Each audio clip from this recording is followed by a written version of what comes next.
Hello, friends, and welcome back to yet another episode of the Doing the Ditch podcast. Captain Greg and Captain Jeff are moving right along right now in Charleston, South Carolina, my birth town, one of my favorite places on earth, Charleston, South Carolina. Beautiful city, beautiful coastal area. Captain Greg, after a long, 4 days now, you had another interesting day on the water. Tell us a little bit about it.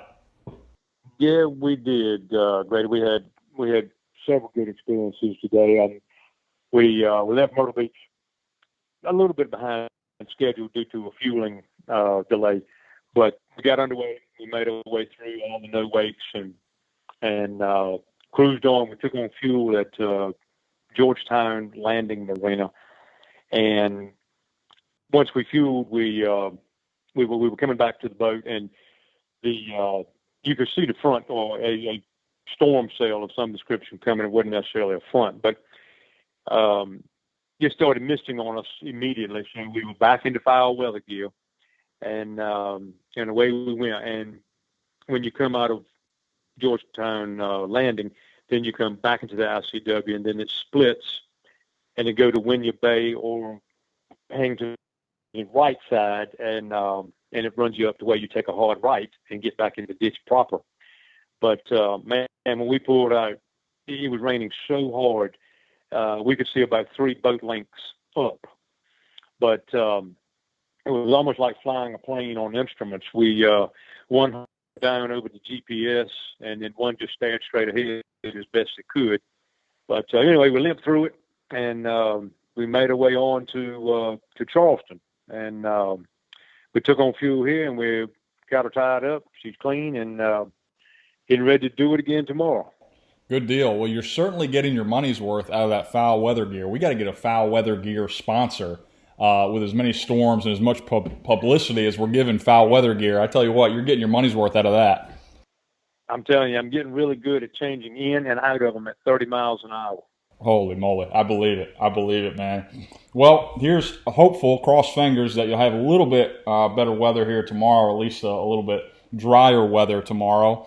Greg, during this whole time, we've talked about the boating community and how, one of your big inspirations behind this trip was introducing people to the boating community and talking about what there's so much togetherness by boaters, particularly boaters along the ICW. Tell us, we talked earlier, you had a pretty interesting and a pretty cool run-in with somebody today, and we're not going to put them, on blast necessarily, but it really touched you, and when you were telling me the story, it certainly touched me. Tell us a little bit about, that experience today. Grady, it was. This is one of the top experiences in my 58 years. There's no question. That's not a dramatization. That's the truth. And again, you're right.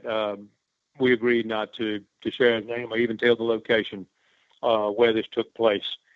But we were winding our way through, and we came around a bend, and there was a boat off almost up in the tree line of sorts, and this gentleman was waving. I would use the word frantically. So Jeff looked at me and he said, "That guy's broken down." I said, "Man, we're in the middle of nowhere." So we cruised over, asked him if he was okay. He said he was fine. He said, "You're the guys doing the ditch." And I was kind of taken back. I said, "Well, yes, sir."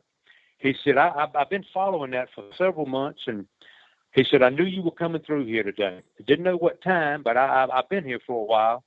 And I knew you were here, knew you were coming."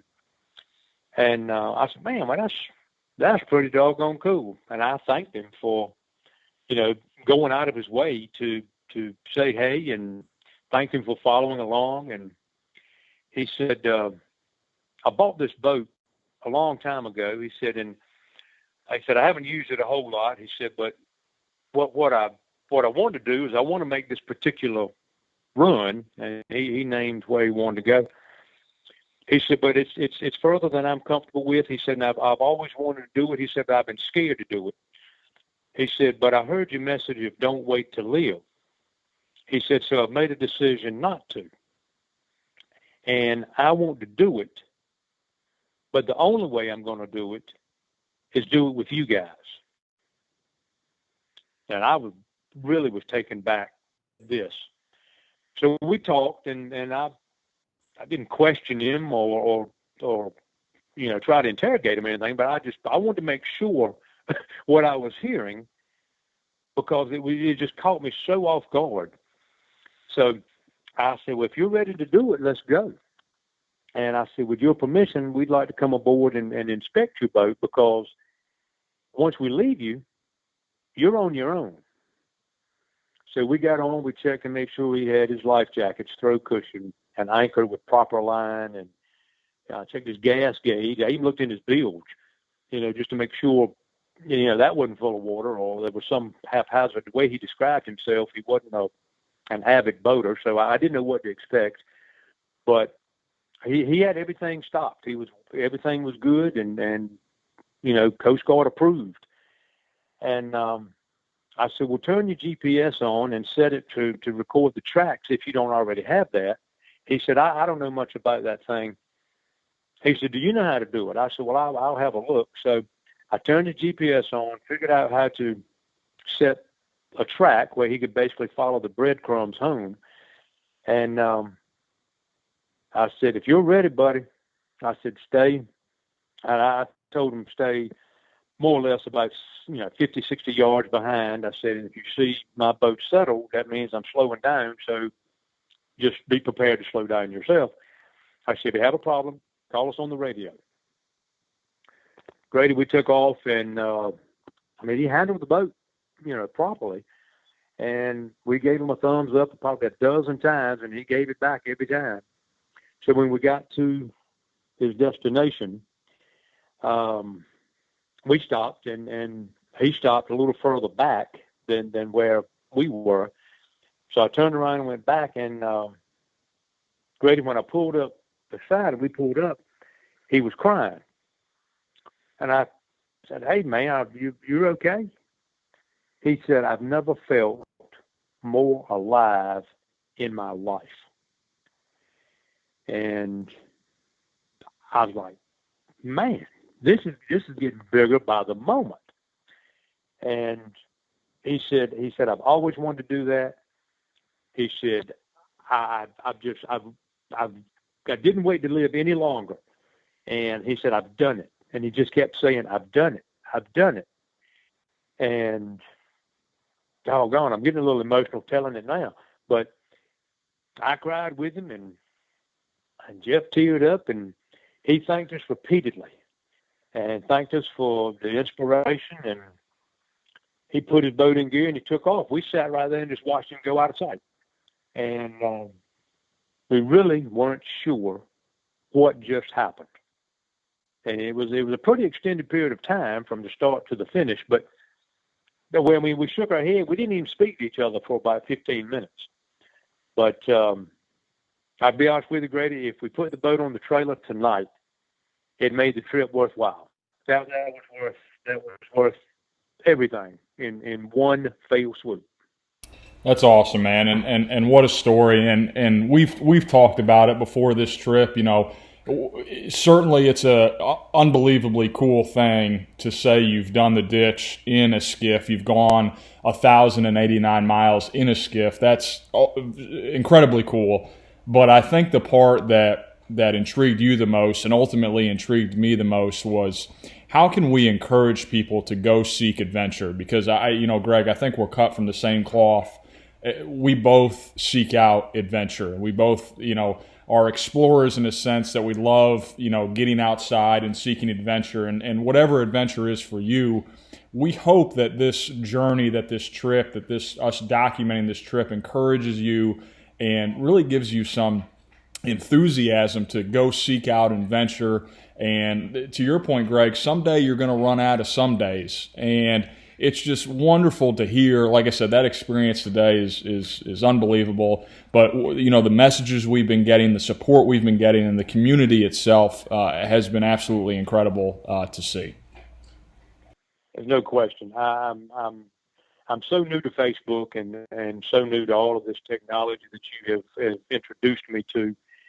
But And I've even put a post on Facebook and apologized for not hitting the like button or the love button or the whatever button to someone's response. And first of all, I told them after the day, we clean the boat up, we get ourselves showered, we eat, and then it's media time with you, after that for me, and then I'm beat.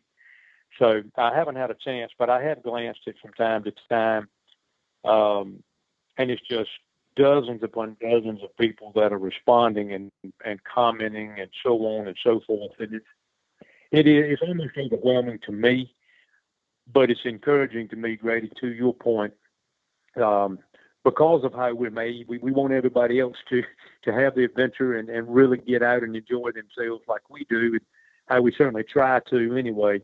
But no, man, this has been something, and it is only day 5. Exactly, man, exactly. Still plenty more to come. And like you said, if you're following along, definitely continue to send us messages, continue to send questions, comments, or just some encouragement. Because like I said, we're just really in the beginning of this journey only in Charleston. We got to go all the way to Miami. And certainly, Greg, I know you've been open to it. I know people have reached out. Hey, if you're along the ditch and you see the Adventure 2 go by, wave Captain Greg and Captain Jeff down. And if they got time, I know you'd be welcome to stop and talk a little bit, time permitting, of course. But like I said, I know you'd love to hear, who's following and love to meet people. There's like I said, there's one thing I know about you, Greg, is that you almost have never met a stranger. So it's just really cool to see. And that's, like I said, continue to follow along with us. And hey, if you got a boat and you want to seek out a little adventure, like I said, Captain Greg and Captain Jeff on the Adventure 2 might be coming through very shortly, so stay tuned for that. Captain Greg, what's the plan for tomorrow? What do you got on tap for tomorrow? Well, the intended run is to Isle of Hope, Georgia. We're going to fuel in Beaufort and make our way to Isle of Hope. And we've had mixed weather reviews here in the Charleston area.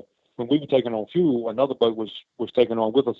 I heard him tell the dockmaster that they were calling for small craft advisory.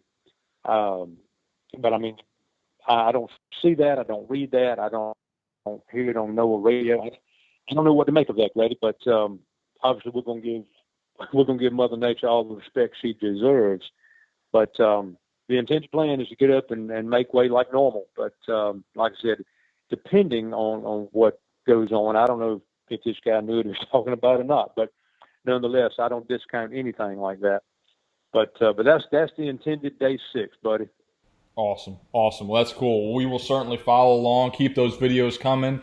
For all of you guys who are, again, tuning in, like I said, continue to follow us, continue to interact with our variety of media that we're sending out there. Again, you can find us on Spotify or really wherever you listen to podcasts. You can hear our daily podcast uploads. Definitely visit our website, doingtheditch.com. That houses everything we got, from podcasts to videos to pictures to even question boards. If you got a question for Captain Greg and Captain Jeff, we got question boards on there. And also, right on the homepage, you can find our Garmin tracker, which gives real-time data, real-time updates of where the Adventure 2 with Captain Greg and Captain Jeff are at that current moment. So definitely stay tuned for that. Captain Greg, we'll let you get out of here. I know you're exhausted, my guy. And I know you got another long trip tomorrow, but keep inspiring, keep pushing, and like I said, just continue to do what you do, because it's an incredible journey, and I think you're really inspiring people. So definitely keep that up. Buddy, I'm going to do it. If we hold together, and I am more than certain that coastal skiff is going to hold together. But if we can hold together, we're going to do this thing, man. But look, couldn't do it without you. You are the glue to hold this thing together, man. I appreciate it, Greg. I appreciate it. And like I said, we're glad to be along. We're glad to be along for the ride. So we will tune in tomorrow. We'll get back with you tomorrow, have another call-in conversation. Again, follow us, like, subscribe, do whatever you can to follow doingtheditch.com. For Captain Greg and for Captain Jeff, I'm Grady Edwards of Waterman Media. Again, encouraging you to get out there, find adventure. Someday you're going to run out of some days, so don't wait to live. Reach out and grab it all.